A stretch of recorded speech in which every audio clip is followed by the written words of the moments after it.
ये तुम क्या कह रहे हो चंद्रगुप्त? विषाद योग। अर्जुन का विषाद योग तुम्हारे मन में प्रवेश कर गया है वत्स। कुमार मौर्य, दो कारणों के लिए तुम्हारा ये विषाद योग अयोग्य है। ये विषाद योग असमय उत्पन्न हुआ है कुमार। अर्जुन को ये विषाद योग युद्ध के पूर्व हो रहा था और तुम्हें युद्ध के पश्चात हो रहा है। यह अनुभूति तुम्हें युद्ध से पहले क्यों नहीं आई कुमार? या फिर राज्य पाने की लालसा में तुम अंध हो गए थे? युद्ध के बाद ही युद्ध की भीषणता दिखाई देने लगी तुम्हें। अर्जुन का विषाद योग दूर करने के लिए भगवान वासुदेव ने भगवत गीता का उपदेश किया था, लेकिन उनके पास समय, धैर्य और सामर्थ्य अमर्याद था। मेरे पास नहीं है इतना समय, ना ही इतनी शक्ति और इतना धैर्य। तुम्हारा यह विषाद योग दूर करने के लिए यह चाणक्य विष्णुगुप्त केवल तुम्हारा शिरच्छेद कर देगा पुत्र। निर्माल्य और नपुंसकों के साथ काम करने का मुझे अनुभव नहीं है और ना ही कोई रुचि। इन राजस्त्रियों का क्रंदन पीड़ा देता है तुम्हें, इन राजस्त्रियों का। और उन लक्षावध आठविक विधवाओं का क्रंदन पीड़ा नहीं देता तुम्हें, जिन्हें केवल मृगया के हेतु इन पुरुषों के ललित इंद्रियों पर बलि चढ़ाया गया।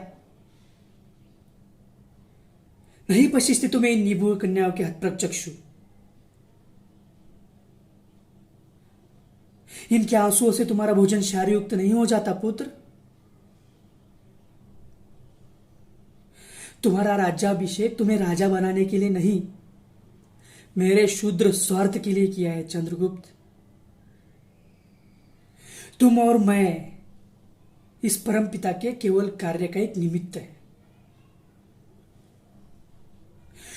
जो केवल भारतवर्ष के लक्षावध अपूत अपार रुद्धों का चिंतन करता है। स्मरण रहे पुत्र,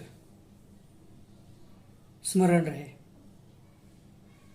अगर राज्याभिषेक के उपरांत किसी भी क्षण मुझे ऐसा लगा तुम अपने स्वार्थ के लिए प्रजा का छल कर रहे हो, तो उसी क्षण मैं पुनः प्रतिज्ञा करूंगा तुम्हारे निकंदन की।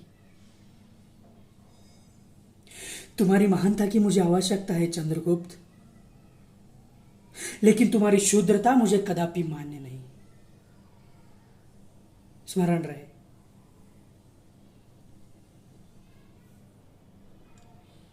महाराज चंद्रगुप्त के लिए दे दो उन्हें।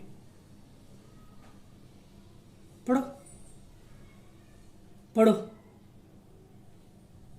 महाराज पर्वतेश्वर आक्रमण कर रहा है, पढ़ो। अब तुम निश्चिंत रहो। सुनो चंद्रगुप्त,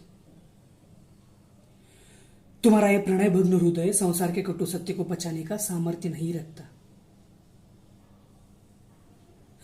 अगर राज्यत्व की कटुता तुम्हारे से